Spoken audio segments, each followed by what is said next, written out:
कि data science अगर आपको लाइक डेटा साइंस में आपको कैरियर बनाना है तो 2 से 3 चीज़ें चाहिए। सबसे पहले तो मैं ये कहूँगा कि लाइक एक बुक आती है ISL introduction to statistics, ISL नाम से बुक है। उस बुक को सभी को पढ़ना चाहिए, मतलब जितने भी डेटा साइंस एस्पिरेंट है आईएसएल बुक सर्च करना आप इंटरनेट पर आपको मिल जाएगी।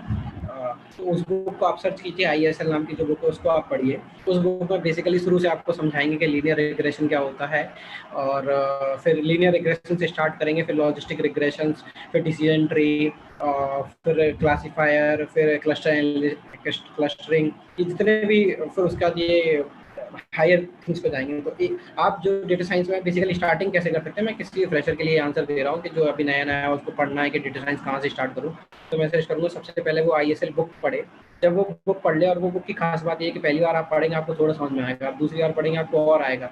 मतलब आई हैव रीड, मैंने वो किताब कम से कम 10 बार पढ़ ली है, और अभी भी मैं 11वीं बार पढ़ता हूँ, मुझे कुछ नया मिलता है उस किताब में। तो ये खास बात है उस बुक की। उसके बाद आप एंड्रू एनजी करके एक है, तो उनकी आप वीडियोस देख सकते हैं, तो वहाँ से भी आपका बेसिक काफ़ी अच्छा हो जाएगा। तो स्टार्टिंग आप वो आईएसएल बुक, एंड्रू एनजी, इन 2 चीज़ों से कर सकते हैं। प्लस प्रोग्रामिंग लैंग्वेज के लिए आर और पाइथन में कोई भी चूज़ कर सकते हैं। आर थोड़ी सी आसान है बट पाइथन का स्कोप ज़्यादा है, तो आप देख लें। अगर आप कंप्यूटर साइंस या थोड़े भी टेक्निकल बैकग्राउंड से, तो आई वुड सजेस्ट कि पाइथन से स्टार्ट कीजिए। और आप अगर किसी नॉन टेक्निकल बैकग्राउंड से हैं, मानो आप इकोनॉमिक्स के स्टूडेंट हैं, आप एमएससी स्टैट्स के स्टूडेंट हैं, आप मैथमेटिक्स के स्टूडेंट्स हैं, आपने पाइथन पे काम नहीं किया, तो आप आर से स्टार्टिंग कर सकते हैं। आर भी एक अच्छा ऑप्शन है। तो इस तरीके से आपका आर हो गया, पाइथन, इन 2 में से एक लैंग्वेज आप चूज़ कीजिए, आईएसएल प्लस एंड के कोर्स देखिए, और लगभग आप 4 से 5 महीने तक इन चीज़ों को पढ़िए। और ऑनलाइन कई कोर्सेज हैं, आप ईडीएक्स पे जा सकते हैं, कोर्सेरा पे जा सकते हैं, आप ग्रेड पे जा सकते हैं, तो कहीं से भी जाके आप कोई भी कोर्स कीजिए।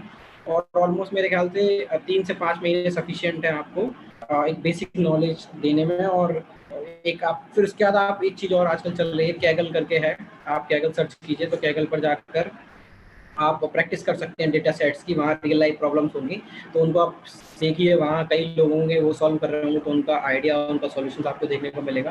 तो आप वहाँ कैगल से लर्न कर सकते हैं। तो वहाँ आप लाइक जैसे गिटहब वगैरह होता है प्रैक्टिस करने के लिए, तो वहाँ आप कैगल में प्रैक्टिस कर सकते हैं। तो ये 2-3 चीज़ों का अगर आप ध्यान रखते हैं, कैगल और एसक्यूएल, लाइक ये इन सब का, तो फिर आप कोई भी इंटरव्यू क्रैक कर सकते हैं। हाँ, और अगर आपको समय मिलता है तो एसक्यूएल पे भी आप थोड़ा बहुत बेसिक्स एसक्यूएल के देख लें, क्योंकि कुछ कंपनियां एसक्यूएल भी मांगती हैं, सारी नहीं। बिकॉज डेटा साइंस में 2 पार्ट होते हैं, एक होता है डेटा प्रिपरेशन, मतलब डेटा की शुरुआत, यानी कि जिसमें आप रॉ डेटा होता है उस डेटा से आप काम करते हो। एक होता है मॉडलिंग पार्ट, तो जितना मैंने अभी तक बताया वो मॉडलिंग पार्ट के लिए, पर इनिशियली आपको चाहिए तो डेटा ही। तो जब डेटा चाहिए उसके लिए आपको आना चाहिए एसक्यूएल या एडब्ल्यूएस या कोई भी डेटा इंजीनियरिंग टूल टाइप, तो उसके लिए एसक्यूएल आपका काम आता है। तो आई वुड सजेस्ट कि एसक्यूएल भी आप लर्न कर लीजिए, तो फिर आपको बाद में और आसानी होगी, और आपके चांसेस काफ़ी बढ़ जाएंगे एक अच्छी पोजीशन डेटा साइंस में लेने की, क्रैक करने की।